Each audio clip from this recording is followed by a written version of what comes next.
안녕하십니까. 이번은 부재자와 실종에 관하여 해설을 시작합니다. 부재자란 종래의 주소나 거소를 떠난 자의 재산 관리를 위한 제도입니다. 부재자란 종래의 주소나 거소를 떠난 자가 돌아올 가망이 당분간 없을 경우에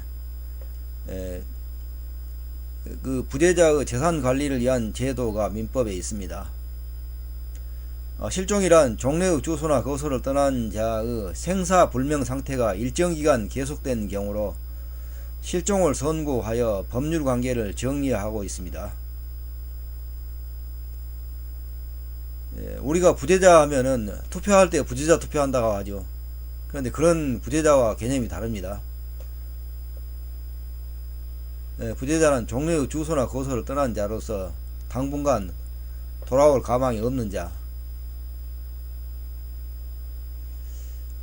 부재자 제도는 민법에서 부재자 제도는 재산 관리를 위한 것입니다. 부재자의 재산 관리를 위한 제도입니다. 실종이란 종래의 주소나 거소를 떠난 자의 생사불명 상태가 일정 기간 계속된 경우에 실종을 선고하여 법률 관계를 정리합니다. 실종을 선고하게 되면은 사망으로 간주되므로 상속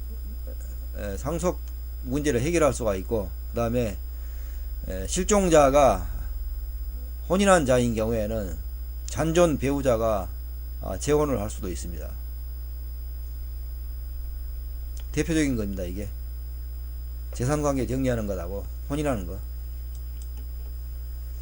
부재자 다시 봅니다. 종래의 주소나 거소를 떠나 당분간 돌아올 가망이 없는 자로서 성질상 자연인에 한한다는 것이 판례입니다.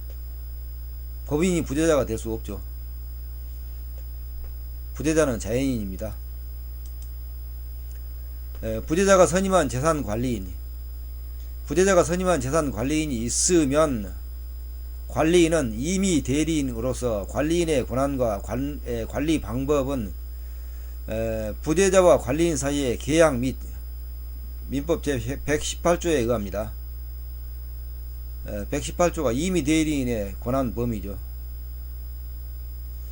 부재자로부터 재산 처분권까지 부여받았다면 재산의 처분에 법원의 허가를 요하지 않는다는 것이 판례입니다. 부재자가 선임한 재산 관리인 다시 더 봅니다. 부재자의 생사가 분명하지 아니한 때에는 1번 먼저 법원은 재산관리인, 이해관계인 또는 검사의 청구에 의하여 재산관리인을 개임할 수가 있습니다. 두 번째로 이해관계인이나 검사의 청구가 있는 때에는 법원은 부재자가 정한 재산관리인에게 재산 목록 작성과 재산을 보존하기 위하여 필요한 처분을 명할 수 있다. 이 경우 비용은 부재자의 재산으로서 지급한다.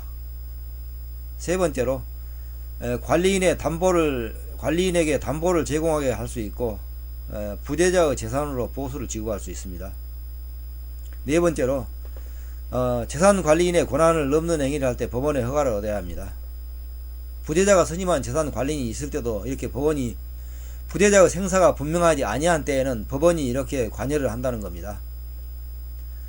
법원의 관여는 재산관리인을 개임할 수 있고 재산 목록 작성과 재산을 보존하기 위해 필요한 처분을 명할 수가 있고, 그 다음에 재산관리인에게 담보를 제공하게 할 수가 있고, 부재자의 재산으로 보수를 지급할 수 있으며, 재산관리인의 권한을 넘는 행위를 할 때에는 법원의 허가를 얻어야 한다는 겁니다. 이거는 뭐 당연합니다. 부재자가 선임한 재산관리인이 있을 때. 다음은 부재자의 재산관리에서 이 부재자의 재산관리는 부재자가 재산관리인을 정하지 아니한 때나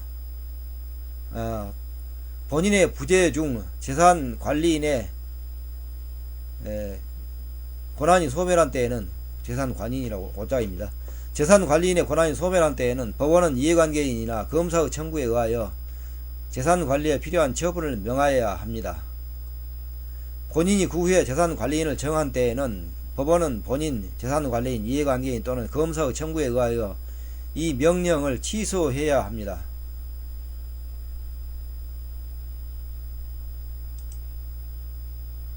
법원의 재산관리인의 선임입니다. 선임된 재산관리인은 언제든지 사임할 수 있고 법원도 언제든지 개임할 수 있다 하는 겁니다. 판례.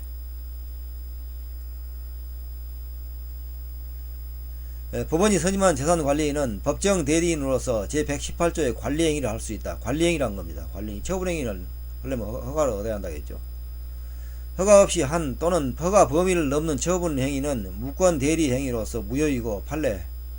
법원의 허가를 받은 처분행위라도 그 처분권은 부재자를 위한 범위에 한정된다는 것이 판례입니다. 법원의 처분 허가를 받았다면 재산관리인이 그 처분 방법을 임의로 정할 수가 있고 나중에 허가가 취소되더라도 처분은 유효하다는 것이 판례입니다.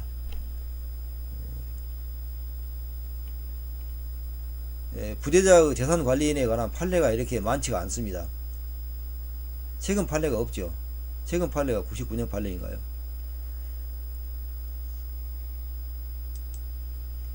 관리인의 처분행위에 대한 법원의 허가. 장래의 처분행위에 대해서뿐만 아니라 과거의 처분행위에 대한 추인을 위해서도 허가를 할 수 있다는 것이 판례입니다. 부재자의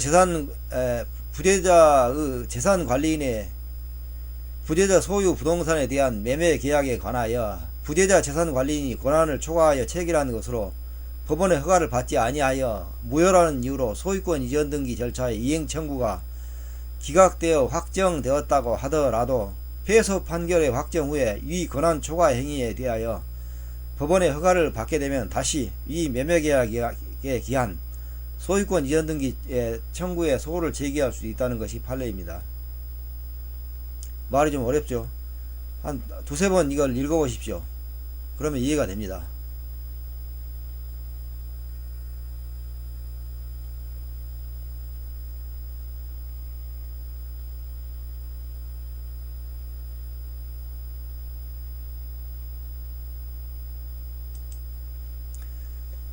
법원이 선임한 재산관리인의 직무입니다. 재산 목록 작성 의무가 있고 그 다음에 재산관리인에 대하여 부재자의 재산을 보존하기 위하여 필요한 처분명령을 할 수가 있습니다. 법원이 재산관리인에게 처분명령. 그 다음에 그 비용은 부재자의 재산으로서 지급합니다. 그러니까 재산 목록 작성 비용과 처분명령을 했다면 그 비용은 부재자의 재산으로서 지급합니다.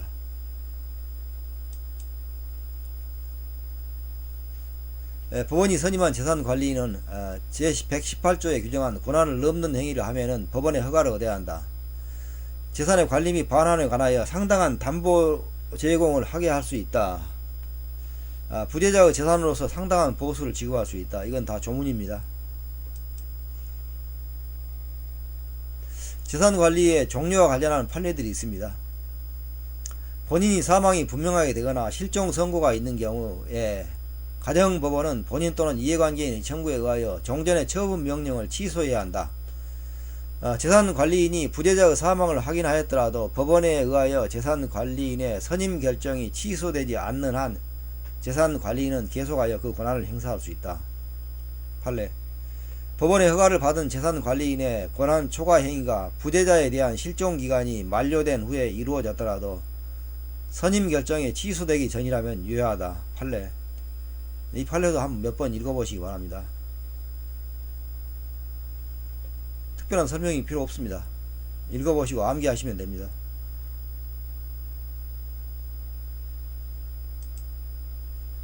이상으로 부재자의 재산관리에 관한 제도들에 관하여 살펴보았습니다.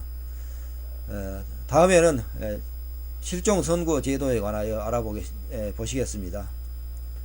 시청해 주셔서 감사합니다.